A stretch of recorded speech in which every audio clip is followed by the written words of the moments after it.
soy gitano de la compañía de la comunidad gitana de Girón, en Santander. En Colombia hay diversos asentamientos gitanos que son, digamos, que la división política de los gitanos es por las familias que se ubican en ciertas zonas, y esa se denomina compañía.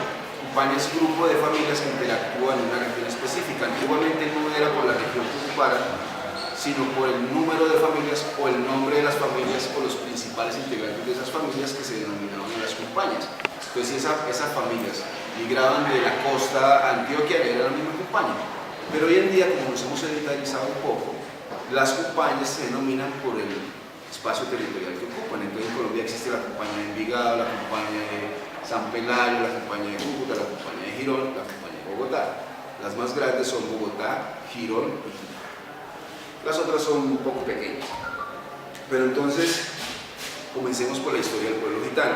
Existen muchas teorías sobre el origen del pueblo gitano, pero realmente ninguna está probada o tiene, digamos que, argumentos suficientemente fuertes para decir que esa es la teoría más acertada o que es la teoría real sobre el origen del pueblo gitano. Existen muchas que dicen que son del norte de la India, que es una teoría que se ha difundido teniendo en cuenta el estudio del idioma gitano, que se compone casi en un 60-70% de sánscrito antiguo. Entonces, si el gitano habla sánscrito antiguo, procedente del norte de la India. Esa es una de las teorías. Otra teoría que maneja mucho la comunidad gitana hoy en día, que se le ha vendido a la gente de la comunidad por el tema religioso, es que los gitanos son una de las 12 tribus de Israel, que es la tribu perdida de Israel, y que por eso, entonces, mejor dicho, que somos primos de Jesús. Obviamente esa teoría se le vende a la comunidad y la comunidad la acepta inmediatamente. Una comunidad un poco deprimida que necesita fortalecerse, necesita cosas, dicen, pues somos hijos de Jesús, listo. Entonces otros dicen que somos del Medio Oriente por una serie de costumbres relacionadas con la alimentación y con la relación social entre hombres y mujeres en la comunidad. De esas teorías, para mí, la más cercana es la teoría del norte de la India por el tema del idioma, el estudio del idioma gitano, que ha cambiado muy poco en esos últimos 800.000 años. Entonces se dice que el pueblo gitano salió de la India en el año 1000, recorrió Europa, terminó llegando a América en la época de la conquista. ¿Cómo se sabe que llegaron gitanos en la época de la conquista? Porque existen documentos que hablan de embarques de personas españolas hacia América, nombrándolos como Antón o María de Egipto, que venían en galeras, en Castillo, y llegaban a América pues a pasar trabajos forzados. Entonces esos Antón, y siempre se repetía la palabra de Egipto, era un denominativo del gitano. La palabra gitano es egipciano. Realmente la palabra gitano no significa gitano, porque la palabra para denominar a las personas de la comunidad es homo, que significa persona que es de la comunidad. La palabra gitano es un denominativo para las personas de Egipto, que se popularizó y terminó en todo el mundo siendo aceptada como la palabra para denominar a la gente de la comunidad. Pero la palabra gitano no es, digamos, lo que reconoce el pueblo. Entonces, en esa época llegaron, esa fue la primera llegada de gitanos a América, en 1800, 1750, 1800. Ya alrededor de 1900 y 1915 fue la segunda llegada de gitanos. Se vivió una época de mucha violencia en Europa y casi siempre la cogen contra el grupo étnico minoritario. Y en Europa, pues es el gitano. Entonces, ya se habían escuchado muchas historias de gitanos que vivían en América y dijeron, pues bueno, ¿para dónde agarramos ahora? Y empezaron a embarcarse hacia América. En esa oleada llegó mi familia. Después hubo otra oleada de gitanos que llegaron a América en la Segunda Guerra Mundial. En 1935 y 1950 llegaron muchos gitanos a América. Desafortunadamente, en Colombia es, digamos, que el país de Sudamérica donde menos gitanos hay. En Colombia, según el censo del 2005, existen 4.880 personas gitanas. Censo que está mal, realmente. En Colombia existían, en esa época, cuando se hizo el censo, unas 1.500 personas gitanas. Pero si tú vas a Argentina o a Brasil, encuentras que la población gitana son 300, 250.000 personas, que ya es un número significativo de población gitana. ¿Por qué sucedió esto? Porque Colombia fue el punto de entrada a América, y el gitano nunca se queda en un solo lugar, entonces agarrar hasta el final, a los extremos, siempre en los extremos del continente donde más gitanos hay, en Argentina y en Brasil es el lado, y en Colombia poquitos, son los que se quedaron recorriendo el territorio colombiano, haciendo lo que decían en esa época los mayores, los papás, abuelos, ustedes, la gitanería. ¿Qué es lo que hace el gitano? Trabajar el cobre, arreglar caballos, vender caballos, adivinar la suerte. Esas eran las actividades tradicionales gitanas. Y el comercio informal que es ahora. Entonces digamos que esa es la historia de la llegada de los gitanos a Colombia. Ahora, si tú hablas con los gitanos colombianos, te vas a encontrar que la mayoría todos son, o sea, la mayoría de los gitanos son de apellido Gómez. Yo soy Gómez, pero no somos familia. Lo que pasa es que muchos adoptaron el apellido Gómez porque se embarcaron por España. Y en España es un apellido común, es un apellido común, y en América también. Entonces adquirieron papeles, se ponían, ¿cómo te llamas? Alfonso Gómez, Carlos Gómez. Listo, papeles para América. Y ahora en América conservaron ese apellido. Solo entre nosotros los gitanos sabemos quién es su apellido original. Entonces, yo sé que el señor es Carlos Gómez. Hay 200 Carlos Gómez. Pero yo sé que él se llama Pochela y es de la familia Bolochó o Millay. Entonces ya, pero eso es entre nosotros. Porque eso se usa al interior de la comunidad. Con los gallegos, o sea, con ustedes, se usa el nombre gallego, el nombre gallo, el de la selva, que no es de uso legal, ¿no? Pero interiormente en la comunidad, para evitar temas de parentescos y de uniones entre familias muy cercanas, se usan los apellidos tradicionales. ¿Cómo vamos a desarrollar esta charla? Pues con preguntas, porque yo soy muy desjuiciado y no preparo. Que se me olvide, llevo apuntadas 2 cosas y ya se me acabó el tema. Entonces me gustaría que hicieran preguntas. Además estamos pocos y podemos hacer algo más.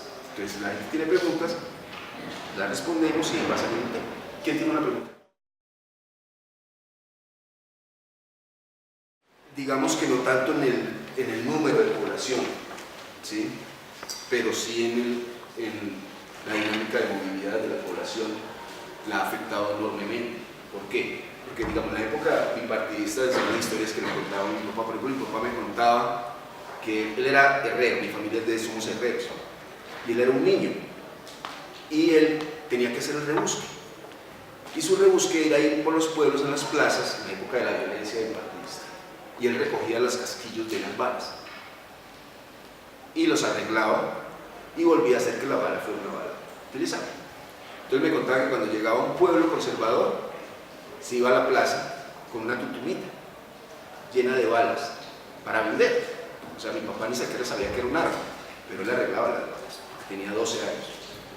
Y me decía que cuando llegaba un liberal al pueblo se acababan las balas. Y así sucesivamente, si pasabas a un pueblo liberal y al pueblo liberal llegaba un conservador, se acababan las balas. Todas las compraban. Eso es una afectación. Ahora, imagínate si tu negocio es ir de pueblo en pueblo, arreglando pailas, arreglando caprichos, y pasas de un pueblo paramilitar a un pueblo donde tenía una influencia mayor la guerrilla. Era terrible. Nosotros dejamos de circular por el país. Es más, la compañía más grande de Colombia era la de Envigado. En Envigado habíamos unas 400 personas gitanas conviviendo. Y en el 89, 90 y 91 nos largamos, o sea, quedaron, ahorita en Antioquia hay 8 personas. Cuando era Envigado, la compañía más grande del país. ¿Por qué? Por la violencia. Por la violencia, no solo porque afectaba económicamente la movilidad de las familias que no podían adquirir sus recursos, sino porque era insostenible, o sea, ¡pum! La familia no está bien. Era una violencia. Yo soy paisa, realmente. Bueno, no soy paisa porque nací en Charalá, Santander, pero no lo conocí, porque viajamos y me crié en Antioquia. Es una belleza. Era una belleza. En los campos antioqueños era insostenible. Y en el 91 decidimos salir de Antioquia para un sitio un poco menos violento, y nos fuimos para Santander.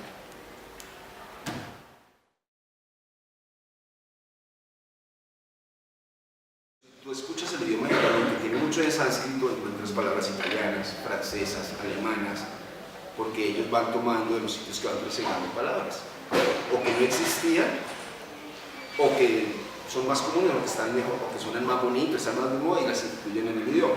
Lo mismo pasa con la religión. Si yo llego a un país, a una zona donde es católica, absolutamente católica, y más hace 80 años, y soy evangélico, va a ser ¿cierto?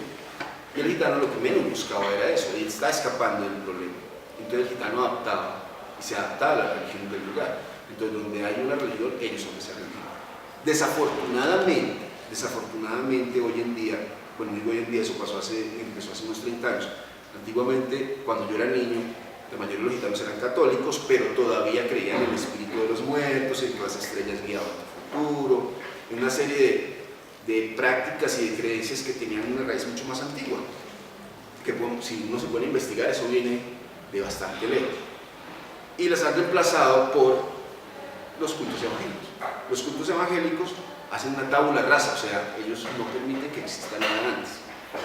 O sea, estas costumbres hay que acabarlas porque son pecado, porque son malas, porque son el demonio. Hay tradiciones muy bonitas sobre el nacimiento de los niños, sobre la muerte de las personas, que tienen unos ritos particulares gitanos que desaparecieron.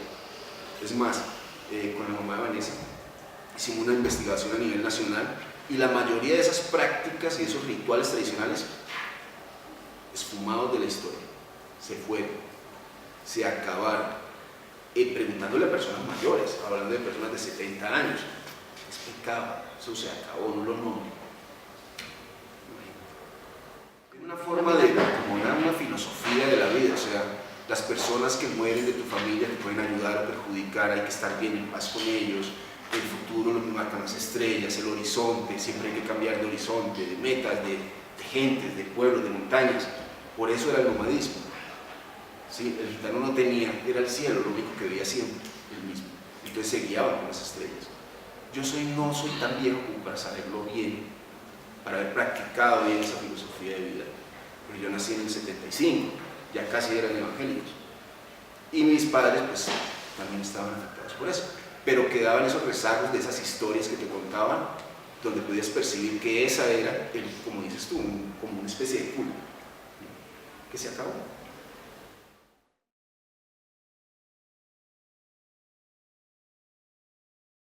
Digamos que ahí es un tema que yo también tengo un poco, expreso yo no lo entiendo para mí mismo, yo no me gustan los nacionalismos, ni esas descripciones, ni esas pertenencias étnicas tan arraigadas, o sea, el etnocentrismo exagerado, además que los gitanos, precisamente, gracias al entorno que los presionó, y los persiguió, y los erradicó, y los exterminó, creó en la comunidad gitana un etnocentrismo muy fuerte. Eso no es culpa de ellos, o mía, digo, de los gitanos. Es culpa de esa persecución, ese exterminio, digamos que se relegar al pueblo gitano a ese extremo donde no le dejan oportunidades y no le dejan acceso a nada. En Europa es terrible la vida de los gitanos. Eso hizo que ese etnocentrismo creciera. Y lo que hizo fue desvincular a la comunidad gitana de esa posibilidad de sociedad más ampliada, de esa posibilidad de civilización conjunta que queremos conformar,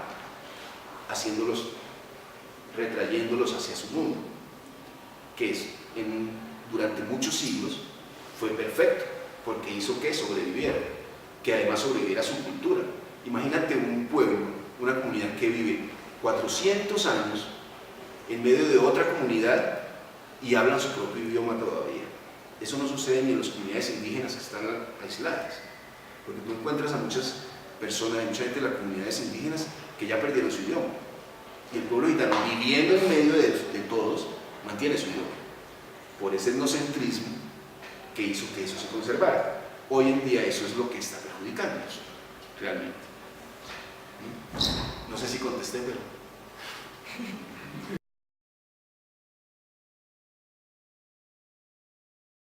el pueblo gitano, digamos que tiene un origen común, un idioma.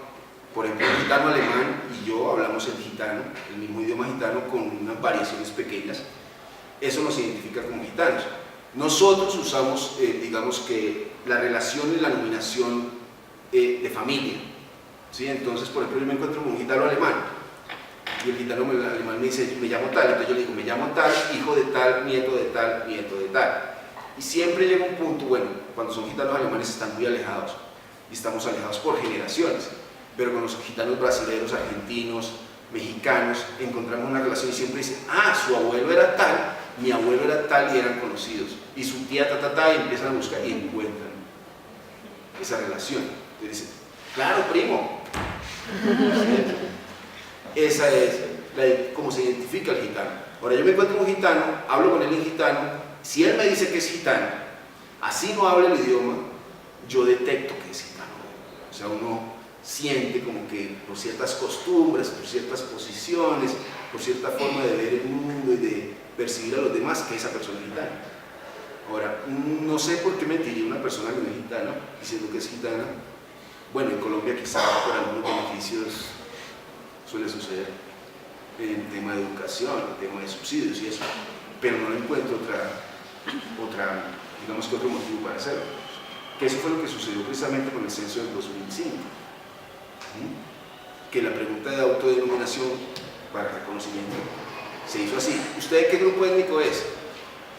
Preguntaba el censador, la familia. O sea, ¿sigo que soy indígena? ¿Sigo que soy afro? Pues no soy afro. Queda, rom. Sí, rom, ponga rom. Y aparecieron en Barranquilla 2.000 personas gitanas, en Barranquilla no había gitanos. Entonces se infló el número. Pero ese autorreconocimiento, como preguntaba el señor, es una pregunta muy interesante. No se basa siquiera porque, por ejemplo, se crean muchos iconos alrededor de las culturas y de las poblaciones y de los países para que la gente se autorreconozca. Tenemos himnos, tenemos escudos, tenemos equipos de fútbol, tenemos a García Márquez, tenemos a, ¿cómo se llama el fútbol? A James, eso es colombiano. Y la gente, pero el gitano tiene unas costumbres particulares, un idioma que hace que se reconozca como tal.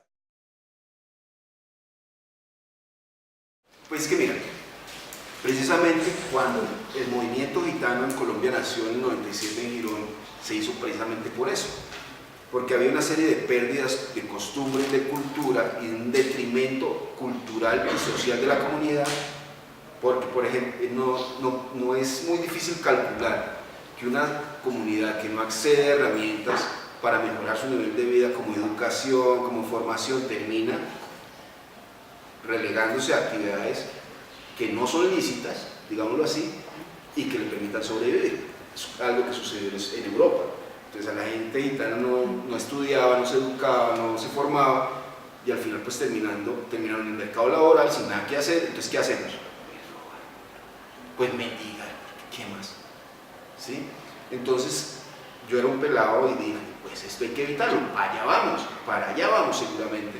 Entonces formemos una organización, recojamos a la comunidad, pedámosle permiso a la comunidad para lograr que la gente joven, que las mujeres accedan a la educación, accedan a la salud, a formación, a esto y lo otro, para darles herramientas, para evitar ese detrimento.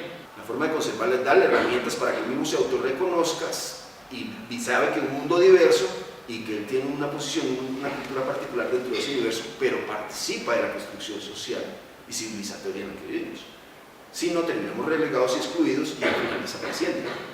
Entonces, por esa necesidad de recuperar esa cultura, el idioma, eso, fue que nació el movimiento gitano en Colombia.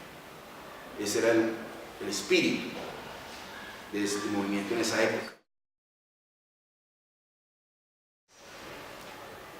Es que las dinámicas no gitanas, las dinámicas sociales son muy proclives a que eso suceda. No solo en los pueblos gitanos, en las comunidades indígenas, afro, entonces todo se vuelve, por ejemplo, una particularidad, los gitanos no tienen líderes, no existe líder. La palabra líder o mileo, que es en el idioma, es una palabra ofensiva. Pero para interactuar con la comunidad, con las instituciones en Colombia necesitaban líderes porque si no, no se podía. Entonces yo les decíamos a los ministerios, pero ¿y con quién hablamos? Pues con la comunidad, no, necesitamos hablar con uno. Pero es que me están pidiendo que cree algo que no existe en la comunidad. Y tocó crearlo. Y se dañó todo. Porque al principio era yo, entonces creemos una figura que no perjudique, que no signifique autoridad, que no signifique nada. Entonces la única que se nos ocurrió fue vocero. Entonces yo era el vocero nacional. pero eso acarrea unas responsabilidades que terminan acumulándose en una especie de poder. Y ya la gente de la sociedad no decía el vocero, ya era el líder.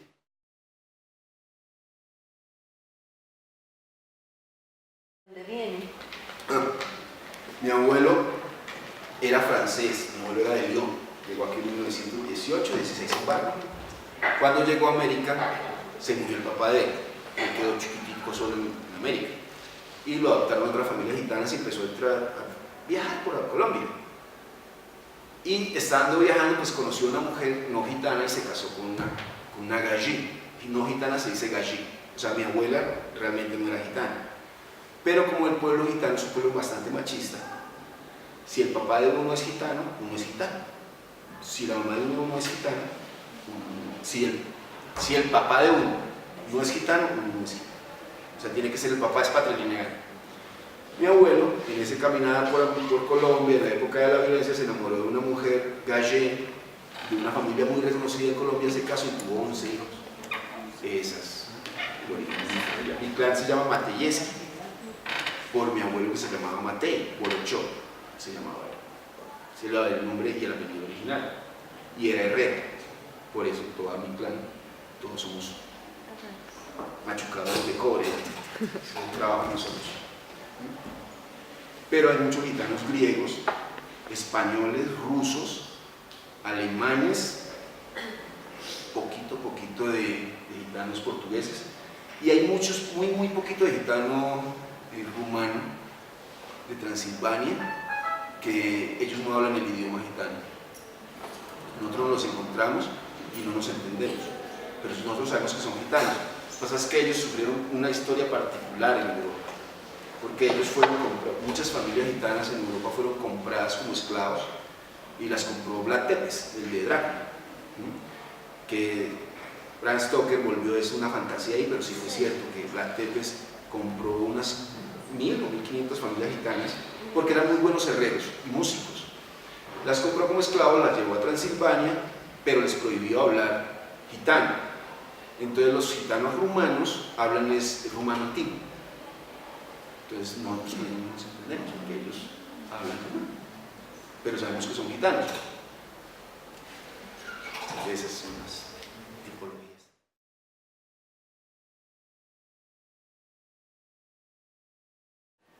Inicialmente es un tema de sangre, ¿no? de origen, de la raíz sanguínea, es una cosa de familiaridad. O sea, yo soy gitano porque mi papá o mi mamá era gitano. Como éramos un pueblo nómada, ágrafo, pues ese era el único vínculo realmente. Es más, las leyes gitanas están basadas en ese mismo nomadismo. La crisis gitana ni siquiera es un conjunto de normas, es una forma de resolver los conflictos al interior de una comunidad y de una comunidad pequeña, porque cuando una comunidad se vuelve muy grande, ese estilo tiene que convertirse en un código, en una ley. De hablar mi idioma, yo puedo renegar de mi cultura, renegar de mi familia, renegar de mi padre, renegar todo, pero como soy hijo de mi padre que era gitano, soy gitano. Por lo mismo, tanto una persona que no es de padres gitanos no puede hacerse gitano, por muy nómada y errante que sea. Pero antiguamente la gente pensaba, no, es que parece gitano, que va de pueblo en pueblo.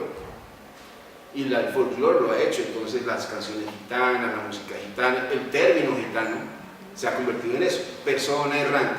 Entonces, si tú consultas un diccionario antiguo, gitano, errante, truculento, ladrón. Desde ahí el término se ha convertido en algo que no es. Pero la palabra es home, porque para nosotros, para denominar personas no gitanas se dice gallo, personas gitanas se dice rom.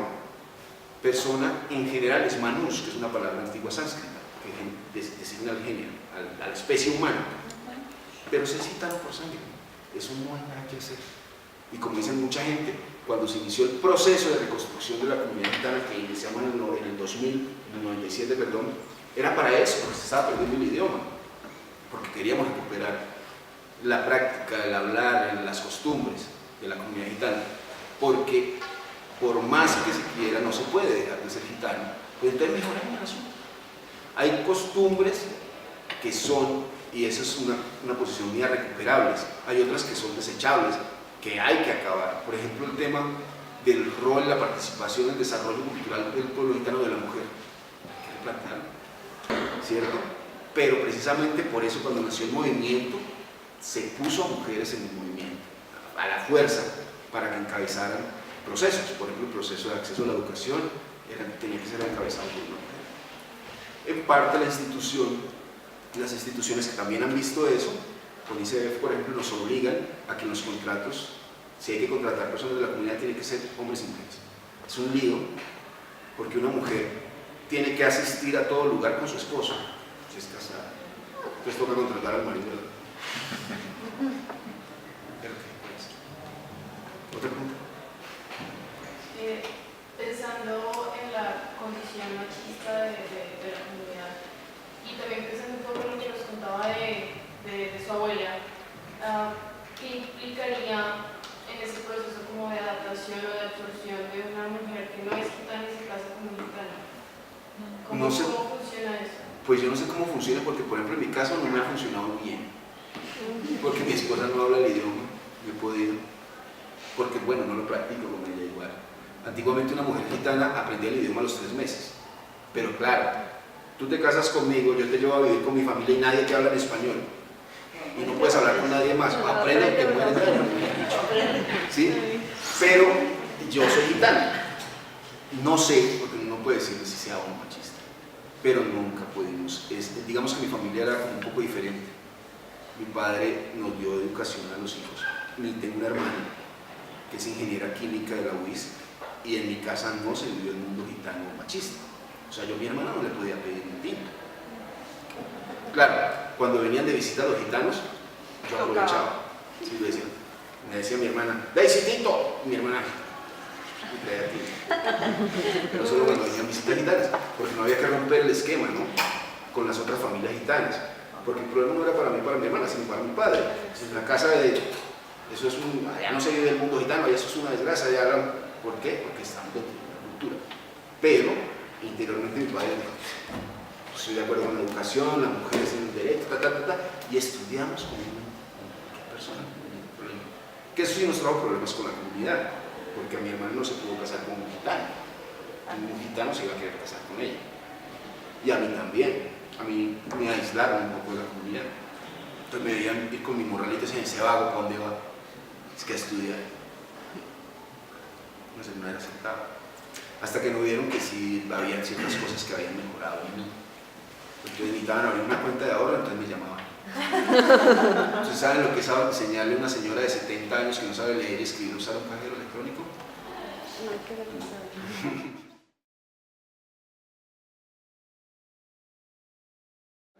Eso es costumbre, vía tradición oral, sí. Le van transmitiendo la información generación por generación. Eso siempre ha sido así. El gitano nunca escribió, era totalmente ágrafa. Entonces no hubo cómo imprimir, y ha evolucionado mucho. Si uno mira la justicia gitana de hace 80 años a la de hoy, un montón. Pero ellos no se dan cuenta, ellos tampoco se dan cuenta, porque pues no hay un modo de referenciar eso. Escasamente los viejos dicen, antiguamente, pero, por ejemplo, si un gitano de hace 60 años viniera al mundo de hoy, a los gitanos de hoy, se quedaría loco como han cambiado las costumbres. Pero los gitanos de hoy piensan que son los más que mantienen la costumbre al 100. Se dan retrocesos, se dan avances, pero bueno, por ejemplo, yo quedé aterrado, yo me había desvinculado del mundo del proceso gitano en el 2007 y hasta el año pasado volví. Cuando yo me retiré en el 2007, la mesa nacional que se reúnen los gitanos de todo Colombia era participaba todo el mundo, o sea, mujeres las mujeres tenían derecho a participar, a hablar, todo. Y en la última que estuve el año pasado, y veo yo que no pueden participar las mujeres y que no les dejan hablar, que es prohibido. Porque según ellos en estos años habían hecho una recuperación cultural y le habían quitado el derecho a participar a la mujer porque no era cultural. Y dije yo, pero ¿por qué se agarran de ahí? En vez de cambiar otras cosas, se van por el lado más. Entonces le niegan la palabra a la mujer en una mesa. Eso es un retroceso enorme. Pero si vamos a ver el idioma, hoy ya no lo hablan tan bien como antes. En eso sí no se ponen las pilas. ¿Sí ves? O sea, es más fácil quitarle derechos a la mujer y al joven que ponernos a recuperar realmente el proceso cultural. cultural. Entonces uno ve chicas de 13, 14 años sufriendo porque no se han podido casar, pelados de 12 años que ya no van a la escuela y no hablan el idioma. Entonces yo les digo, está bien, no van a las escuelas, no van a la universidad, pero tampoco están en lo suyo, o sea, tampoco está fortaleciendo la cultura. Entonces dicen, no, es que el niño de 12 años, y eso lo sacamos ahorita, el niño de 12 años tiene que salir de la escuela, porque tiene que irse con el papá a aprender el negocio del papá. ¿Cuál es el negocio del papá? Irse a pararse en un concesionario que llegue un tipo a ver si le vende un carro. ¿Y cuántos años necesita usted para aprender eso? Dicen ellos, no, el negocio es muy difícil. Y yo, está bien que un niño, por ejemplo yo, que soy herrero, y desde mis 3 años estoy al pie de mi papá, estaba al pie de mi papá partiendo carbón, machucando el cobre, aprendiendo fundición, y en todos esos años no aprendí bien la herrería, que es porque es un arte complejo. Pero ir a vender un producto en una puerta, necesitas tú retirar a un niño de 12 años del colegio para que aprenda eso. No tiene sentido. Simplemente un miedo. ¿Un miedo a qué? A que la persona joven, el niño, la mujer, vea el mundo real y abandone la cultura.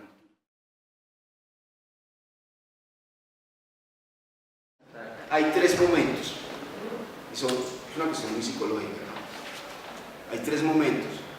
Es como la etapa de la vida de uno, ¿no? De cuando uno es niño, que el papá es el superhéroe, después cuando uno es adolescente, el papá es un weón, después el papá vuelve y uno dice, ay, tenía razón.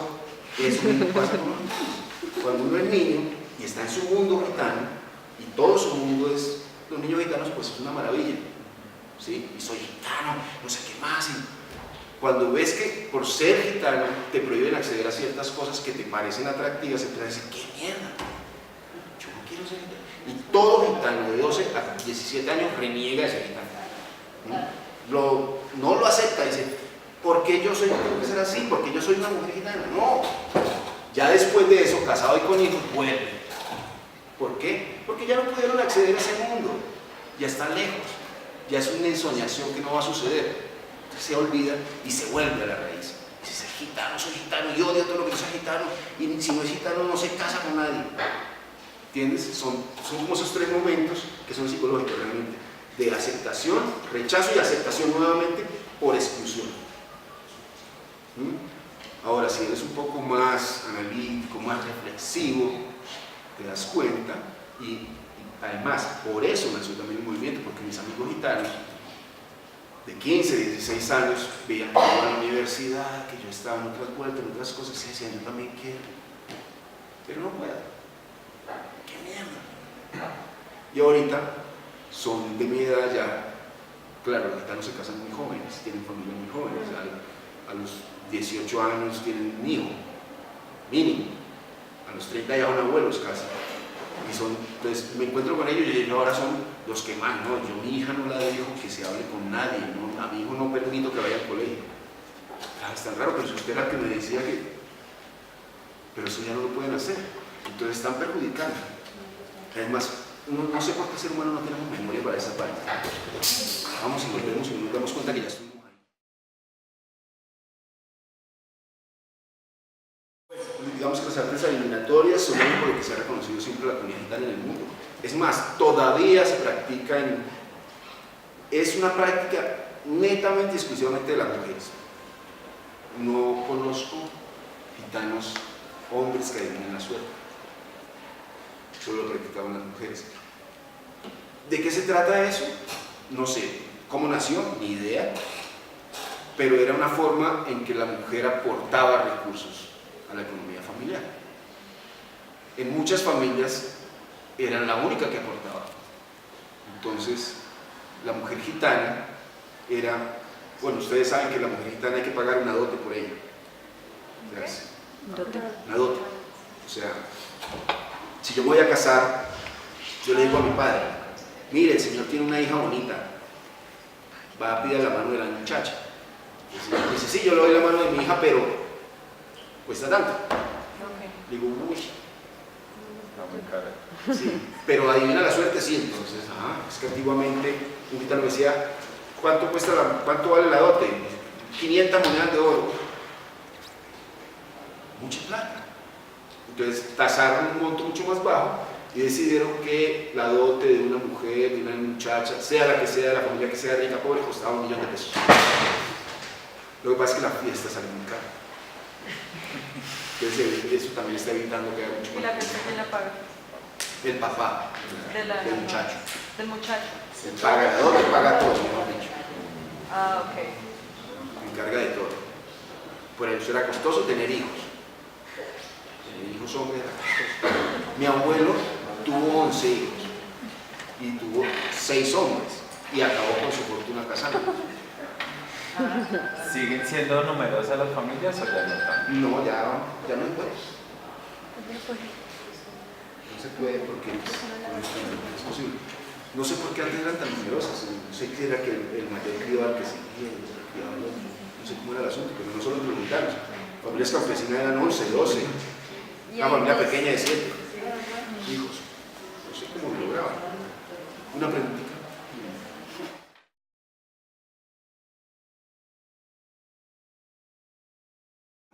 Digamos que tampoco hay una absoluta desprotección de la mujer y del niño y del adolescente.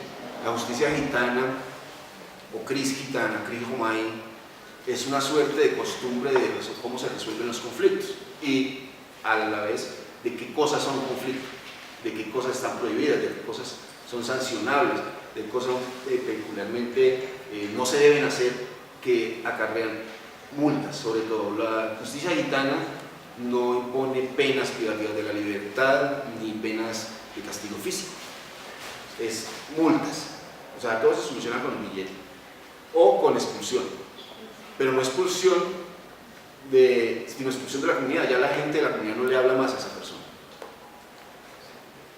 Entonces los delitos más frecuentes entre la comunidad gitana, porque no podemos hablar de homicidio porque no se presenta, es por ejemplo cuando una persona se salta los protocolos de pedida de mano de una muchacha. Entonces dice, no tengo plata y me quiero casar con la chica. Entonces, ¿qué hago? Voy a escondida, le digo, vámonos, ¿cómo fueron a escondida? Y se vuelan. Eso es un delito. ¿Por qué? Porque no respetó el proceso que se debe tener con esa familia. Entonces le hizo una vergüenza a la familia de la muchacha. Eso cuesta una multa. Y para que eso se resuelva, la familia del muchacho, toda, tiene que responder ante esa otra familia pagando la multa. ¿Qué ventajas tiene la justicia gitana? Que nunca hay un vacío. ¿Por qué? Porque siempre va a haber alguien que tiene que responder. Entonces, no queda un proceso abierto. No, pues que el tipo se voló, pero hay un tío, un primo segundo lejano, ese responde. Tiene que responder. Y además, entonces llama al otro y dice, oye, usted me dejó este problema aquí. Tiene que resolverse. Entonces, no hay esos vacíos. Frente a la protección de la mujer, cuando hay, por ejemplo, y esto es, hay que explicarlo para entender el tema digamos que de protección de la mujer. Cuando se une una pareja gitana, no es un proceso o digamos que es una acción donde se vinculan dos personas. Un matrimonio gitano es un vínculo entre toda la comunidad. Toda la comunidad responde por ese matrimonio. Toda la comunidad interviene en lo que suceda en ese matrimonio. Entonces digamos que si el esposo le está maltratando a la mujer, la comunidad interviene. Si la mujer dice, mi esposo me está maltratando, entonces se hace un juicio, se llama y le dice, usted está maltratando a su esposa, esto, si vuelve a pasar esto, pasa esto y esto. Y la gente está pendiente. Lo mismo con los niños, por el tema de protección, nunca hay niños protegidos en la comunidad. ¿Sí? La justicia funciona en esos niveles. ¿Por qué? Porque se está manteniendo la cohesión cultural. ¿Sí? O sea, ¿dónde es que se rompe socialmente la comunidad? Pues ahí. ¿Y dónde nace? En las uniones maritales. Entonces la comunidad de matrimonio responde a la comunidad. Una mujer dice, me quiero divorciar de mi esposo, sin motivos, la comunidad no lo permite. Y no se dan esos divorcios. No se dan.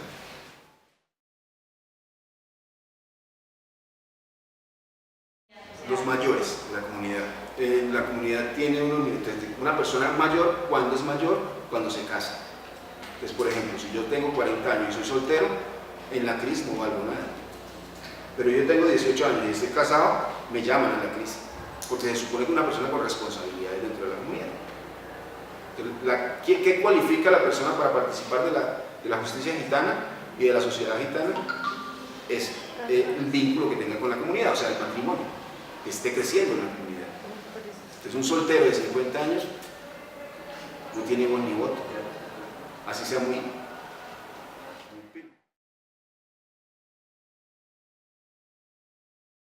claro. ¿Por qué? ¿Por qué se divorcia además? No, porque estaba maltratando, entonces ese se separó, eso va en detrimento de su posición frente a la comunidad, de su posición de honor. Precisamente, y es muy extraño, que el pueblo gitano sea tildado en el mundo entero de tramposo, de corrupto, de ladrón, y una de las cosas que más se valora dentro de la comunidad es el respeto y el honor dentro de la comunidad. Por ejemplo, una persona que sea grosera en una reunión, su estatus ya no se convoca, no se llama, así se apodera del dinero. Pero esas cosas no las incrementan el estatus de la persona dentro de la comunidad. Y su participación también en los espacios comunitarios.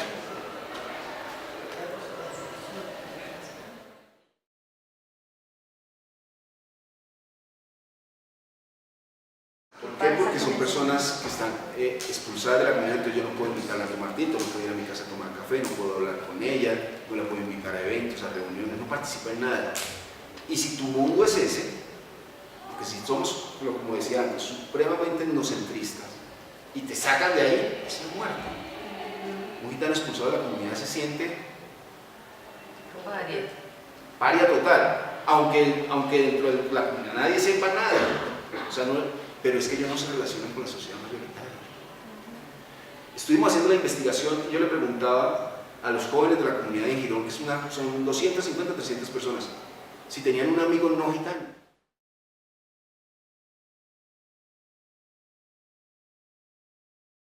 Lo que pasa es que muchas de esas familias que fueron expulsadas, digamos en 1940, 1950, 1930, cometieron una imprudencia, una indelicadeza, un delito dentro de la comunidad y fueron expulsados, se fueron a vivir a pueblos lejanos y allá se reprodujeron también y ahora solo nos acompañan. Pero la historia del por qué estaban allá es porque, por ejemplo, todas las gitanas, los gitanos por más que recorrieran, volvían a un punto común de una campaña específica, que era la de Girón, la de Bogotá o la de Cúcuta. Mi abuelo, por ejemplo, que recorría toda la costa, buscando trabajo, arreglando pailas, arreglando ollas, arreglando radios, llevando el cine, y volvía de todas maneras a la compañía de él, que era donde estaban los demás gitanos, porque ahí es donde están los esposos de sus hijas, las esposas de sus hijos. Volvía a su comunidad, hacía recorridos por la costa. Mi abuelo, es más, cuando yo leí 100 años de soledad, la primera vez que leí 100 años de soledad, dije, este es mi abuelo. Mi abuelo se la pasaba por esos pueblos y me contaba que llegaban a un pueblo en la costa, a Sabana Larga. Decían, claro, ellos venían a Bogotá y llegaban en esa época y estaba de moda, llegó el radio. Y mi abuelo compraba un radio y se iba para esos pueblos de allá cuando habían visto un radio. Y la gente así, llegó un radio. Todo el mundo se amontonaba en el campamento porque vivían en carpas a escuchar el radio. Y después, a los 3, 4 años, volvían con un televisor. Televisor, mira, el gitano trajo un televisor. Entonces terminaban ellos llevando la tecnología a los pueblitos. Y ellos, eso es lo que hacían. ¿Qué haces? Una última pregunta.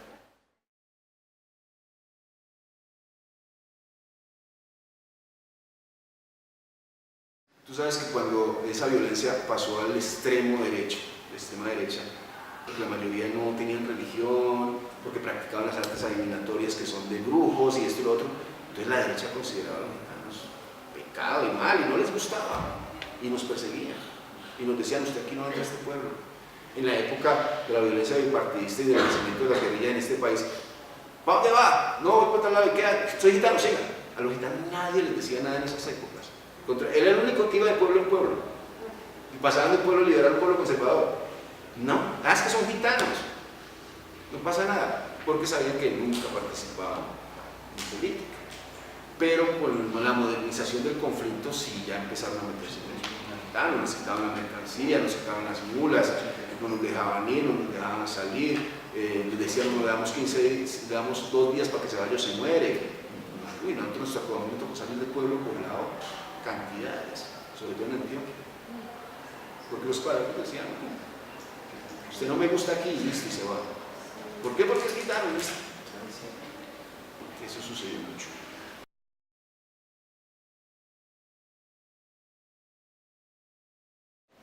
El concepto quedó ahí, el concepto. Yo recuerdo que si yo estudié 3 meses en un colegio fue mucho. Al final ya en 11 dije, bueno, este año lo completo acá porque tengo que terminar en la universidad. Pero hay muchos gitanos, por ejemplo, sobre todo los de Bogotá, que llevan 50 años viviendo acá y nunca han salido de Bogotá. Y así hay muchas familias en otros lugares que nunca se han movido de ahí. El concepto nómada quedó para algunas familias que sí realmente han sido nómadas. ¿Por qué fueron nómadas? Por su actividad económica. ¿Sí? Porque, por ejemplo, tú no puedes ejercer la metalurgia en un solo lugar muchos años, porque se acaba el trabajo muy rápido. Nosotros reparábamos las pailas de los trapiches y en 3 meses ya no había pailas para reparar. ¿Qué más? A otro pueblo. Y así sucesivamente. Pero si hay un espíritu, yo le preguntaba a mis tías, ¿pero por qué uno anda? Es que no les gustaba ver el mismo lugar mucho tiempo. A los 3, 4 meses decían, no, yo me voy de acá, ya no me aguanto, pero está muy bien ahí, no me importa. Siempre quería seguir. Pero el concepto como tal del nómada ya es muy difícil de decir que se mantiene. No podemos decir, por ejemplo, la gente de Cúcuta con el problema fronterizo y con el deterioro de la economía, toda esa gente migró a Santander y a Bogotá, pero ya llevaban 10 años en Cúcuta.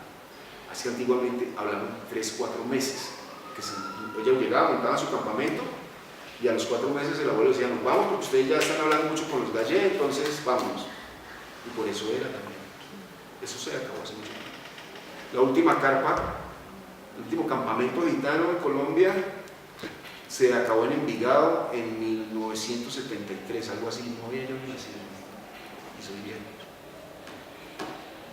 Muchachos, señores, señoras, ha sido un placer. Muchas gracias. No,